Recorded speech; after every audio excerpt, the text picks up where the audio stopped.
back to my channel. So we're here for a little bit of an update. I want to share some vlog footage with you because I've been reading a lot, and I just want to tell you about what I've been reading, but also share some of the things that I've been doing. So yesterday we went to Railfan. Every year, at least once every summer, my husband takes us on a Railfan trip. This is something that he's been doing for a long time. He goes to see the freight trains. It is one of his fascinations. So we love it too. My daughter absolutely loves the trains. So here's some footage of us being rail fans for a day.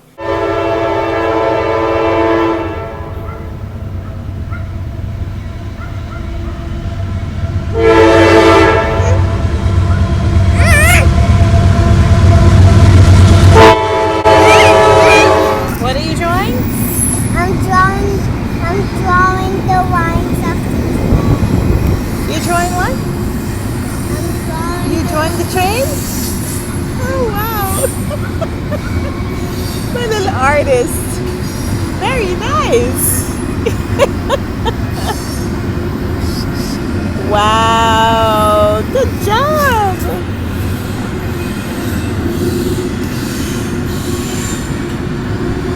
Wow, what is that? A train on the top of the other. That's the container on the top of the train? Wow. That's excellent. Daddy, look at the train. Oh, that's the train? Yeah. What are those? The wheels. The wheels. Wow. You're really talented. Good job. Now it disappears. Now it's gonna disappear? Okay. Hello, I'm Hello. Peppa Pig. Hello, I'm Peppa Pig. You do it now. Hello, I'm Peppa Pig. You're Peppa Pig. I'm drinking orange juice. You're drinking mango juice. Mango. Go away. What does he have in his pocket? He has a key to open the front door. He has a key in his pocket to open the front door? And that's his wallet? Mm-hmm. Okay. You're really creative. So who is that? Daddy. Oh, it's Daddy? In our car. That's Daddy in our car? Oh, that's him in his sitting position? Wow. Daddy's really handsome. I like his smile. He has a nice smile. Thank you, Daddy. Thank you, Daddy. Let me Thank see. you, Mommy. Can I see? So this is Mommy.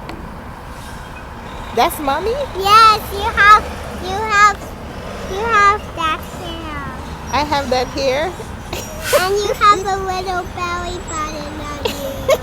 I have a little belly button. Yes. Okay. And your shirt is inside there. And my shirt And is you have inside a out. baby in there. I have a baby where? Inside your chest. There's a baby inside my belly? Yes. So this is not an announcement. I am not having a baby. There's no baby inside of my belly now. Yes. You used to live inside of my belly, but that was a long time ago. Okay, Missy. Yes. No more babies inside of mommy's tummy, okay? You understand?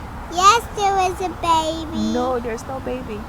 Yes, there was. Feel it. I should feel it. I'm gonna feel it. Okay. You feel it? I feel it. See, there's a baby. I think that's more wishful thinking than anything. You want a baby? Yes. Uh-oh. Uh-oh.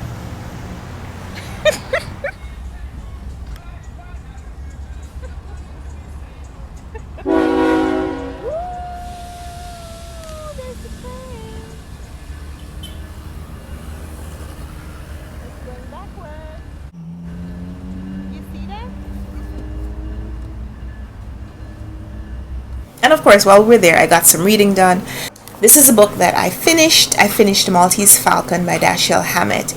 So the book that I was reading on a real fan trip and that I have just finished is The Maltese Falcon by Dashiell Hammett, and I really, really enjoyed this one. It's not the book that I probably would have gone for if I knew what it was about, but I put this on my TBR because I've seen this title mentioned, I have seen it on a lot of lists, and I assume that the reason for that is because Dashiell Hammett was probably one of those pioneer detective writers or crime fiction kind of writers. And so in this one, we're reading about a private detective who is hired, it seems under false pretenses. And when he discovers that the woman who hired him was lying to him, he continues to work with her or for her, or maybe even against her, as he tries to uncover what is behind this mystery about this bird. And so I don't want to give the story away because I would recommend that you pick it up as well. The Maltese Falcon is really fast-paced detective kind of writing, and one of the things that I really enjoyed about this is that Hammett writes as though he wants you to work with him. He's writing to an intelligent reader.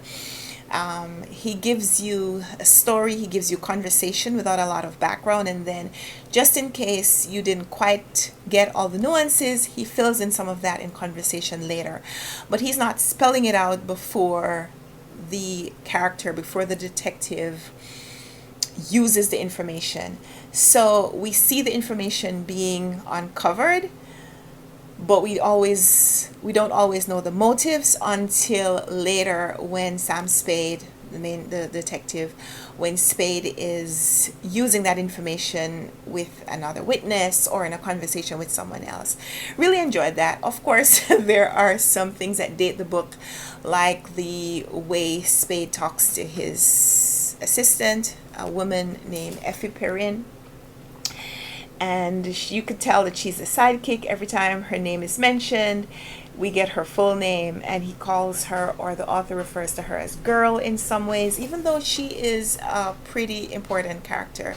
And she does accomplish a lot in the book.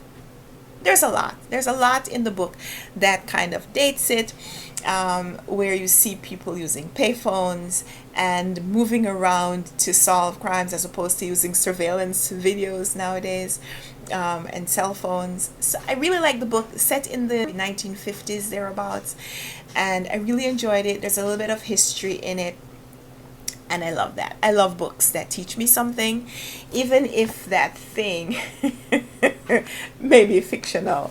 So one more book down from my 30 in 30 attempt. It's going a lot more slowly than I had anticipated. So I've gotten some more books from the library, which I want to share with you because why not? So last week, I think it was, I made a Booker reaction video and I shared with you some of the books from the Booker nomination that I'm hoping to get to, and I requested them from the library, and so these 4 came in. So Western Lane is a really short book, so I think I'm going to pick that one up next. This is 150 pages. If I Survive You by Jonathan Escoffrey. This is the author on the list with Jamaican background. So I didn't mention Chetna Maru writes Western Lane. If I Survive You by Jonathan Escoffrey. A Spell of Good Things by Albami Adebayo. This is a Nigerian author, and this is the American author. This Other Eden by Paul Harding. Paul Harding has won the Pulitzer Prize, so we have to see if Paul Harding will be a Pulitzer and a Booker winner. So those are 4 books from the Booker long list that I'm hoping to get to, and these have come in from my library hauls recently.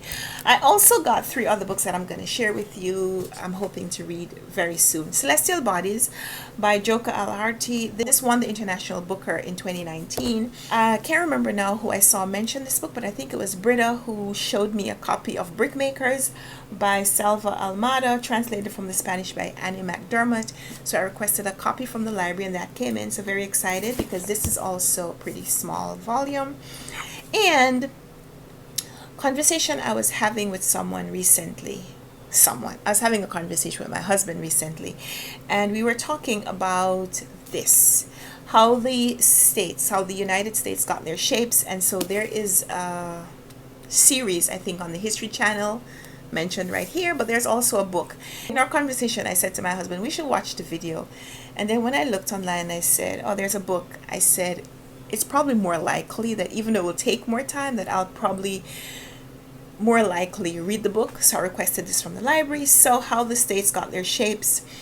2, The People Behind the Borderlines. This is by Mark Stein.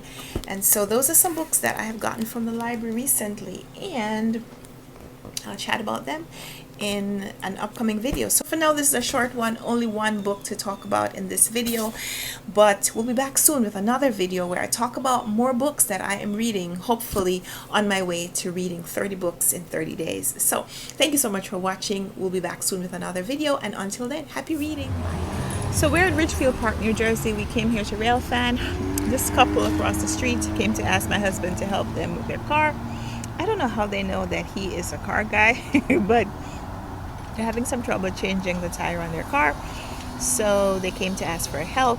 And so yeah, there is Mr. Brown, being not just my, but somebody else's hero. Aww. So I'm eating the slimy worm. You're eating a slimy worm?